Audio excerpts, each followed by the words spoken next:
தென்னாட்டுடைய சிவனை போற்றி, எந்நாட்டவர்க்கும் இறைவா போற்றி. இன்றைய ஆன்மீக சிந்தனை. இப்போ ஒருவர் நமக்கு பிடிக்கலன்னா நான் என்ன செய்யணும் அப்படின்னு கேட்டிருக்கா. அப்படிங்க, பிடிக்கலாம் சத்தம் இல்லாமல் விளைக்கிறது நல்லதுங்க. அவரை பற்றி விமர்சனம் பேச வேண்டாங்க. நீங்கள் பிடிக்காத ஒருவரை பற்றி ஒருவரிடம் விமர்சனம் பேசும் பொழுது அந்த ஒருவரிடம் நம்ம கூறும்போது அந்த ஒருவர் இன்னொருவரிடம் சொல்லும்போது அந்த ஒருவர் இன்னொருடம் சென்று சொந்து அது நம்ம யாரை பற்றி விமர்சனம் செய்தோமோ அவர்களிடமே அந்த விஷயம் போகும்போது 1க்கு 2ஆக ஜோடித்து சொல்லக்கூடிய அமைப்புகள் இருக்கும். இதில் இன்னும் சண்டை பெரிதாகும்போடைய சண்டை குறைய வாய்ப்புகள் இல்லைங்க. அதனால் ஒருத்தர் உங்களுக்கு பிடிக்கலையா, அமைதியாக வேலைக்கு போய்க்கோங்க. ஸோ அவர்களை பற்றி உங்களிடம் யாராவது கேட்டாங்கன்னா கூட எனக்கு இது தெரில அப்படின்னு சொல்லி போட்டு போயிட்டே இருங்க. எனக்கு ஐடியாலன்னு சொல்லுங்கள், இல்லை வேறு விஷயங்களை பேசி டைவெர்ட் பண்ணுங்கள். ஸோ அதை அவாய்ட் பண்ணிக்கிறது ரொம்ப நல்லதுங்க. அது நமக்கும் நல்லா இருக்குங்க.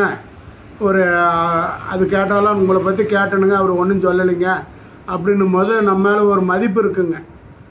இப்படி சொல்லிவிட்டானா அவன் திருந்துவ மாட்டான், அப்படி தான் பண்ணிட்டுருப்பான் அப்படின்னு சொல்லுவாங்க இல்லையா. ஸோ அந்த நிலையில் அந்த இடத்துல மாறுங்களாம்மா. ஸோ அதனால் நம்ம அமைதியாக இருந்துக்கிறது நல்லதுங்க. அதுதான் அமைதி அதாவது என்ன சொல்லுவாங்க, பொறுமை கடலை விட பெரியதுன்னு சொல்லுவாங்க இல்லையா. ஸோ அந்த பொறுமையாக இருந்தால் பெருமையாக வாழலாங்க. வேறு ஒன்றும் இல்லைங்க. அனைவருக்கும் அனைத்தும் கிடைக்கட்டும். நன்றி, வணக்கம்.